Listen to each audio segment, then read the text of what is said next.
Okay, Harry is in nowhere, and I'm going nowhere. The goal is to get to the basement. That's where the weird bed, the picture of Alessa is. And I just stood here for a second earlier when I was fucking with the, recording things, and he starts doing something interesting here if you wait long enough, or at least, he starts looking around like this on his own. Because this behind the head camera angle is actually just the camera angle it gives you on this one-way path, which this path was not here from that room in the hospital all the other times you've been there. So that's interesting. I'm being summoned. What happened in this town? What could be making things like this? I have a feeling if I take the elevator down, I'll find it. Cheryl. That's one of my favorite parts of the game. It really shows you that the end is coming. The final confrontation is near. And, it makes you wonder, are you going to find Cheryl or not? I just really like that part of the game, with the elevator door opening and then Harry saying he's being summoned. Just a really cool part of the game.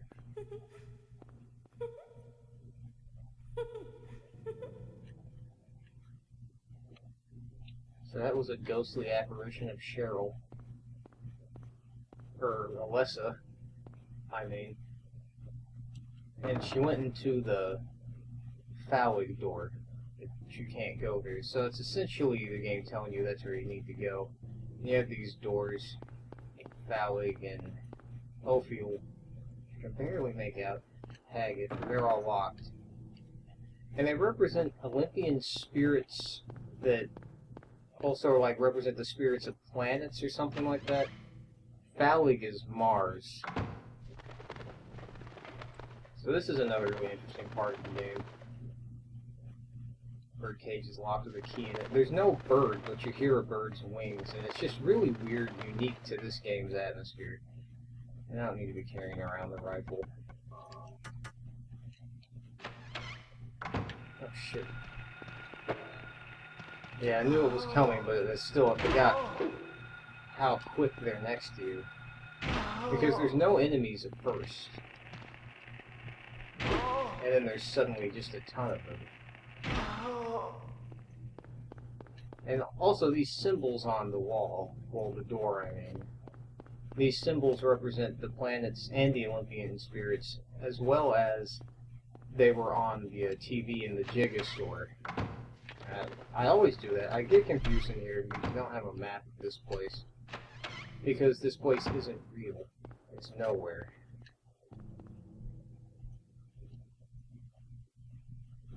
And this is also a room that didn't have a point in the hospital. Same with the room across the way there. They didn't have points in the original hospital, but they have points now.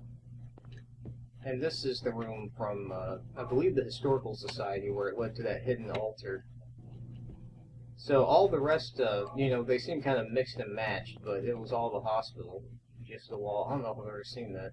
Normally there's a hole there that leads to the other church. There's a clock, and I'm not sure if it was there before. You can't touch the needles of the clock like that. Don't run past the door, Harry. Okay, so I believe there's just one more door left to try, and it's this one. And apparently it's a basement. And it is, because it made this awful beeping noise in my ear. Wait a second, this isn't right. A classroom? Interesting. Go home. Thief. Drop dead. I really like this. Just this classroom empty with one desk, and it has, it looks kind of creepy from a distance. Kind of reminds me of a scene in The Wicker Man, actually. And then it's got that offensive stuff carved into it. And what's happened is you're in Alessa's memories. That's what Nowhere initially is. And that's why it combines things like with the hub world of the hospital, which is where the basement is, with the picture of her implying that she's been in the basement hospital for a long time. But then you also have her memories. Like, for some reason, that room in the historical society, and then the classroom, which makes perfect sense. So I believe, yeah. And the elevator represents you going, like, directly into her subconscious. And I'm not sure if anybody else goes there, and I'm not sure if this is even real. I'm not sure if this was just a dream world created by Alyssa for Harry to be in, but it's interesting. But you got the key of Ophiel. Ophiel is Mercury. So this was another room that didn't have any point initially. The blank slate now has a poem. And this is a really easy one to figure out. Remember Lisa Findley and all that over here. Just put it in order of youngest to oldest, very easy. And this is like the easiest puzzle in the game because it always just spells the word alert. And most of the time I just remembered that when I was replaying the game. Just walk up and press alert on these buttons here. I'm not sure why it spells alert. I'm not sure if maybe the Japanese guys thought alert was like a cool English word or something. But you've got the Amulet of Solomon, which, from what I've read, just is the same thing as the Star of David, which is why it looks exactly the same. You start collecting some really interesting items in this part of the game. Harry, Lisa, what's the matter with you? I get it now. I like the way she says that line. Why I'm still alive even though everyone else is dead. I'm not the only one who's still walking around. I'm the same as them. I just hadn't noticed it before. I like how dark this is. Lisa. Stay by me, Harry. Please. I'm so scared. Help me. Save me from them. Please. She's such a damsel in distress. Harry? I love this. Harry again backing away slowly. I love how he's just so repulsed he just throws her into the wall pretty violently. Now it's just a classic scene, not just in the Silent Hill, but in the Silent Hill series and in video game history. I mean, this scene's just so great, how she blinks when the blood hits her eye. Blood just starts coming out of her eyes and her nose and her mouth and like dripping from underneath her hair. Her movements are so strange. Going right into her cleavage. Just her face gets covered in blood and it just looks really creepy. Even the in-game model looks pretty weird. It just takes off running. Oh, come on, Harry. It's not that bad, is it? Lisa. So dramatic. I love that, though. I love how he runs away and just holds the door closed. And that scene is definitely one of my top 5 favorite cutscenes ever in a video game. And this music that accompanies it is just excellent atmosphere. And I like how it keeps playing. It sounds really depressed, yet kind of hopeful. And I'm going to stand out here for a second to enjoy it and also to tell a cute little story. You know, just recently, like within the last 2 months, I've been going through one of the worst depressions of my entire life. And I was talking to a friend of mine. I was talking to him about it and just how like I couldn't shake it. It was like really starting to get to me. And then somehow the conversation turned to like good video game music. And he started showing me some music that I wasn't familiar with that was pretty good. And then I thought of this song, Not Tomorrow. And then I ended up watching that cutscene on YouTube, and after it had been so long and then listening to this song, and then I started getting into Silent Hill and, you know, wanting to play it again, so I did. And, you know, that a good conversation combined with, you know, good video game music and thinking about things that made me happy before, I was actually able to get out of the depression And I mean, I'm always pretty much kind of depressed, but I'm much, much better now. And I do think like this song and this game have a lot to do with it. And these games have been pulling me out of terrible depression since 2006, and I think that's one of the reasons why I'm so emotionally attached to it. Elise is gone, but she left a book. There's a diary on the floor. Interesting.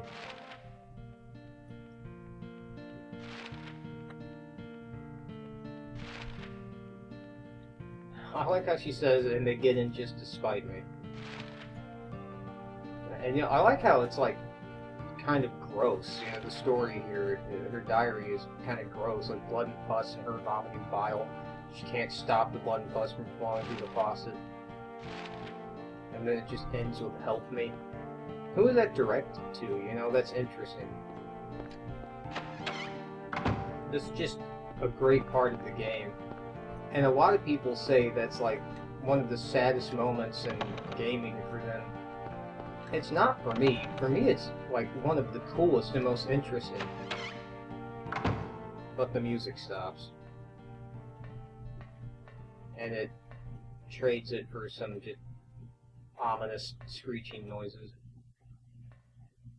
So this is a pretty easy puzzle. Just go up, and the number of limbs here you enter, so there will be 6.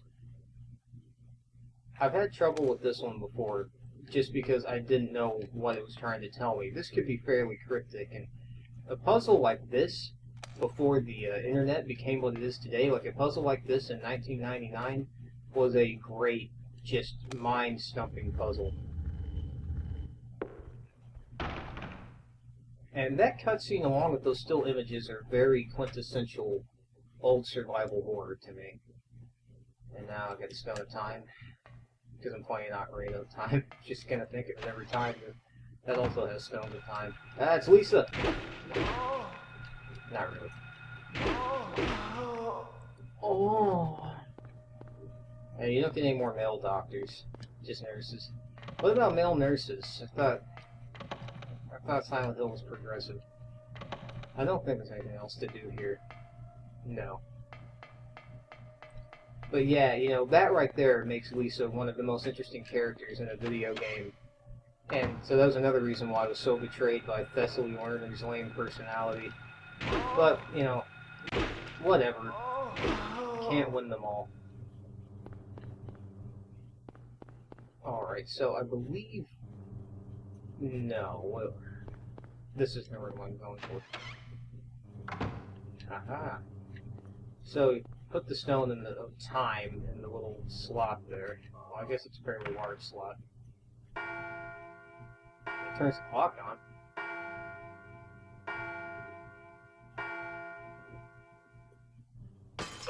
I love that. How it just explodes on him. And that was like...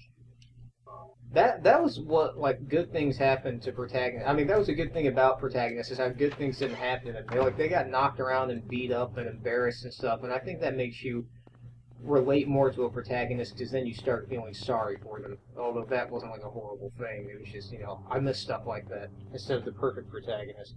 So, Haggith, that would be Venus.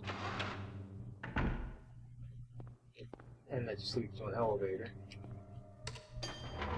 I'm not sure why Alessa has things like the Olympian gods of planets in her subconscious. She was a very well-read child, because she was about 8 years old, or 7. And I like in her ghostly apparition, I like how she's laughing and, oh, fuck, that would have worked pretty well. Oh, I hit her from behind. That was cool. But I like how her ghostly apparition is happy and laughing, and that's pretty much the only time anyone's happy in the game, except for maybe in the very beginning cutscene. But they don't do the whole... Silent Hill doesn't really do the, like, creepy laughing children thing at all. That's, like, the only time they do it.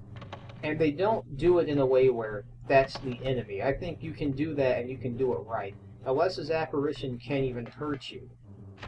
In fact, it's showing you how to progress. But it's still laughing, which is creepy, but it represents a memory. I think it's interesting that it represents a happy memory, but it's in this, like, stark contrast of a dark place of awful memories. But there's one happy memory in there. This is the room from the antique shop. I think it would have been cool if you could finally go through there, but you can't. But, yeah, that music, I mean, it's so ominous, but there's nothing even in there. And Silent Hill does that a lot, where there's ominous music, but in a room where there aren't even enemies. The fear of a scare that will never come is probably the easiest way to scare a human. Keep them on the edge of their seat, but with no, like, release. Build pressure, but with no release. And I don't mean that sexually. But I guess you just can't say the word release without being sexual. So that unlocks that door back into the main room. And this area is just very unique to the original Silent Hill. I like that the place is called Nowhere, because technically you are nowhere. You're just in memories, and the memories come to life, basically. Or at least the memories have manifested in the town. And the reason Lisa is not a puppet nurse is because the monsters are manifestations of Alessa's fears and subconscious. And so I guess you can take from what the game shows you that she saw the average nurses as monsters, or at the very least was afraid of them, but was not afraid of Lisa for some reason. And judging by her diary, and by just putting two and two together, Lisa and the strange patient was probably Alessa, and Lisa and Alessa had some form of a positive relationship, at least in Alessa's mind. I don't know why he keeps that receipt. You normally get rid of everything else. So that's also the steel plate from the wall before in the regular hospital. But Harry will get electrocuted if he tries to grab it. Whenever I play this part of the game, I always think of this movie called Nowhere. And the movie's not good. I mean, it's interesting if you're, like, on some kind of drug or something. Wait, where do I go?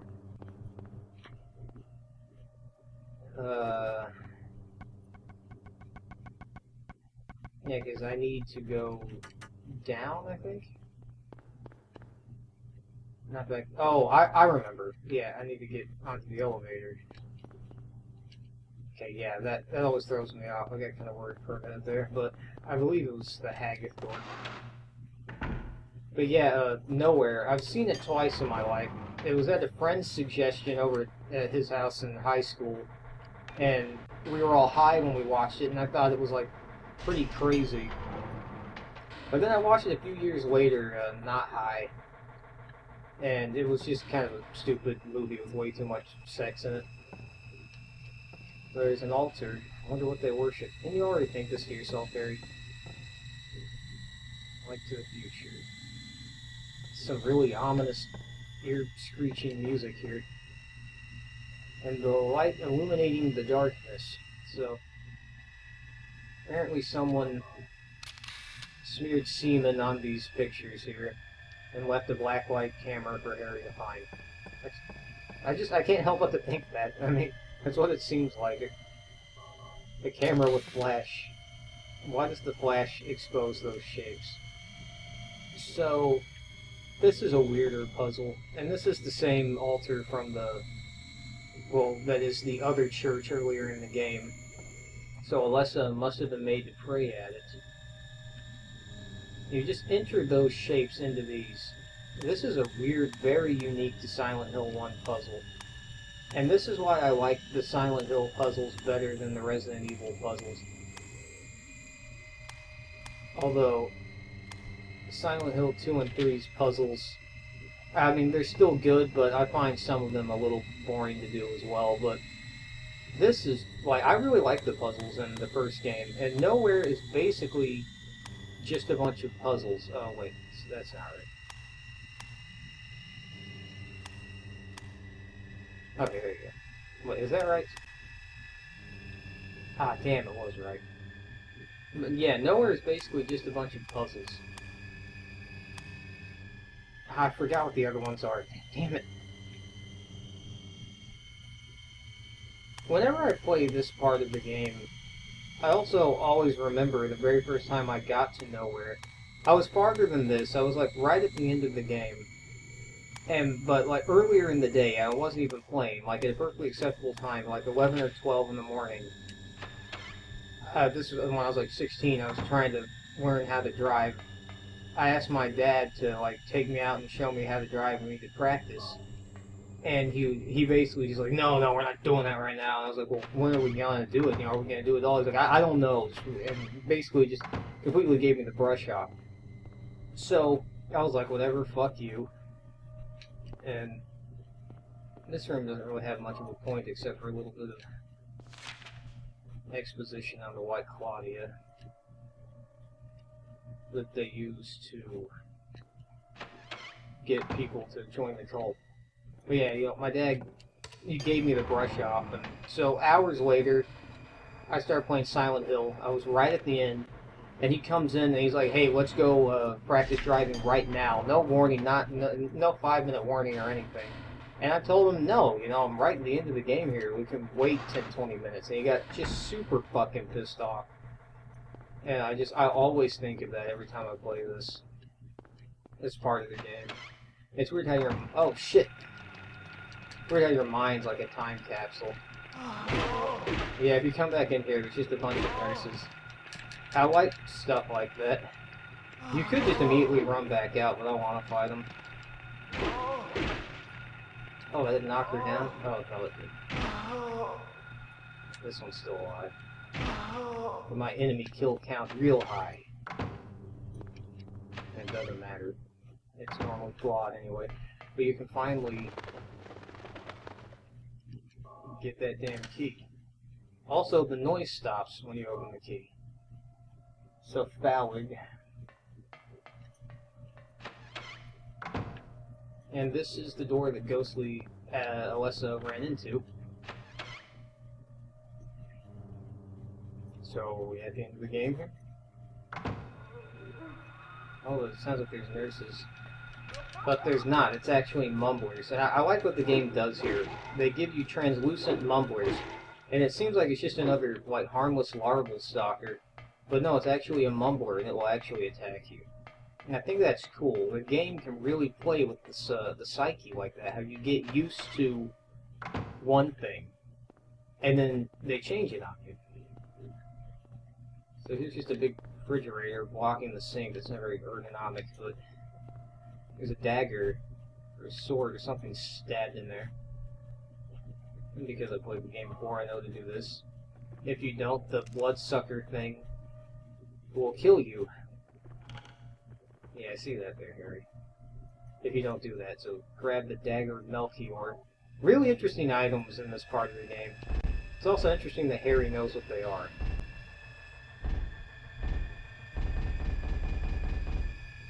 I give up. Normally that thing drag you into oblivion. Well, it can't fuck with me. I hate not having a map in areas like this. I get so disoriented.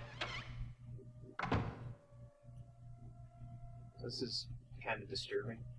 It's also illegible.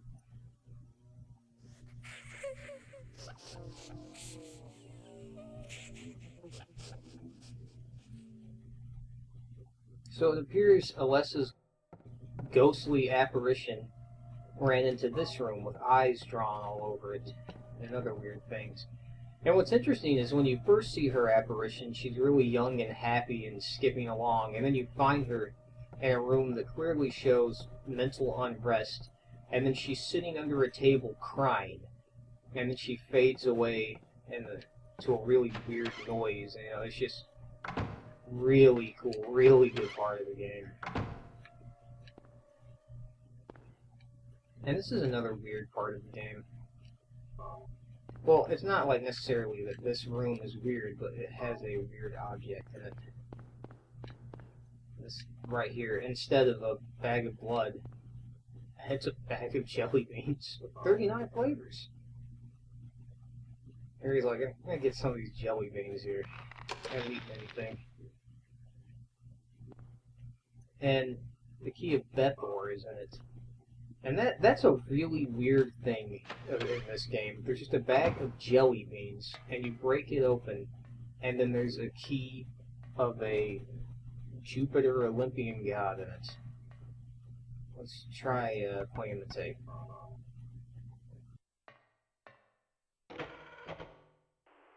is it? Still has an unusually high fever. Eyes don't open.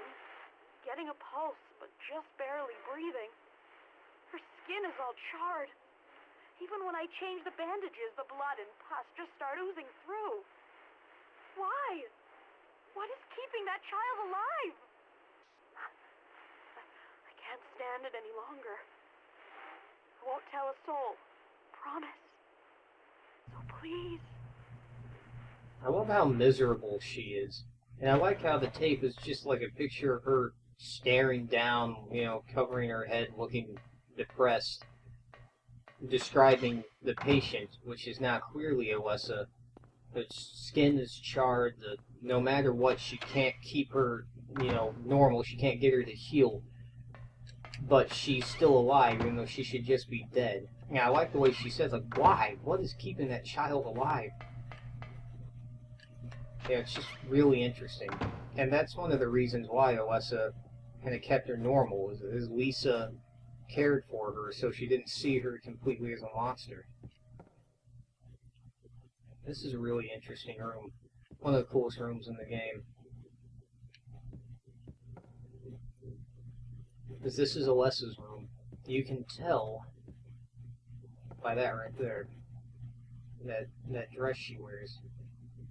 6, maybe 7, that's about as old as Cheryl. And there's these drawings all over the floor, and yeah, Alessa was clearly well read with all these books and all these keys about Olympian gods and all that. I didn't know about any of that. She has playing cards, but can't progress in that room just yet. Auroratron, which is that one? Saturn. I always thought Auroratron sounded cool. So here's the Bethor door. My sister's name is Beth, and whenever I get that key, I always think of Bethor. I always think of her. So, that's the 3rd time you mess with a generator. At this point, I think I just wouldn't mess with generators anymore if I was Harry. But, I gotta go back and find that room, and I'm not sure where it is.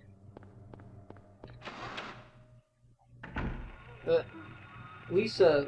It's also interesting to note that I'm fairly sure Kaufman killed her. And her saying, like, I get it now and bleeding and everything is her realizing she's dead. But Alessa, through her subconscious, kept her fairly normal, like I said, because she wasn't afraid of her, at the very least wasn't seen as a monster. Maybe being forced to care for her by Kaufman, which is what I put together. That also, explains some of the yelling at each other in the beginning cutscene with her and Kaufman. Because she cared for her in any way, it was the closest thing to compassion that she was getting in whatever horrible thing happened to her. And she was clearly bullied and has a crazy mother that she's clearly afraid of. There's the key of Auroratron. And with that, you can pretty much just progress to the end of Nowhere. Nowhere is not very long. What's in here? Another transparent mumbler. And it's interesting, again, that, like, every monster seems to have an alternate form except for the nurses. But I like all the alternate forms. Okay, now the Auroratron key's over here.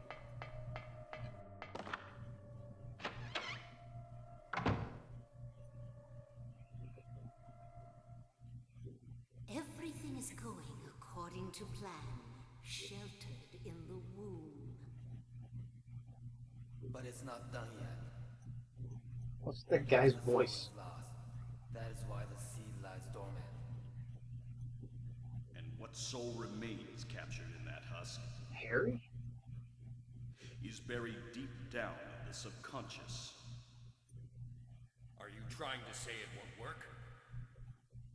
That wasn't our agreement. No, these are just stalling tactics. If we lend a hand, we will be able to get power. Power. Never fear, the promise shall not be broken. But the power we could draw now will be very weak. Almost nothing. Unless we get the other half of the soul. We'll use a magical spell. Feeling this child's pain, it's sure to come. But that will take time. It sure will, Harry. About 7 years. This was like pretty much the first game to do those ghostly memory scenes. Now like every game does it. Disc of Ouroboros. And Alessa. So, Kaufman, 2 doctors, and Dahlia were standing over this bed with Alessa's picture next to it. And Alessa was clearly there too, although she was covered with a sheet and blood was dripping through, but, you know, Alessa was there. They're talking about half the soul is lost, so they can't draw any of her power. But Dahlia mentioned something about using a magical spell to lure the other half back. And that's what's going on in that scene. And I didn't quite understand what was happening at all at this point in the game, the first time I played it. But that's, you know, without giving everything away, that's what's happening. And there's really only one thing left to do. And that's go through that door into the final confrontation. And it's interesting how the scary music stops in Alessa's room.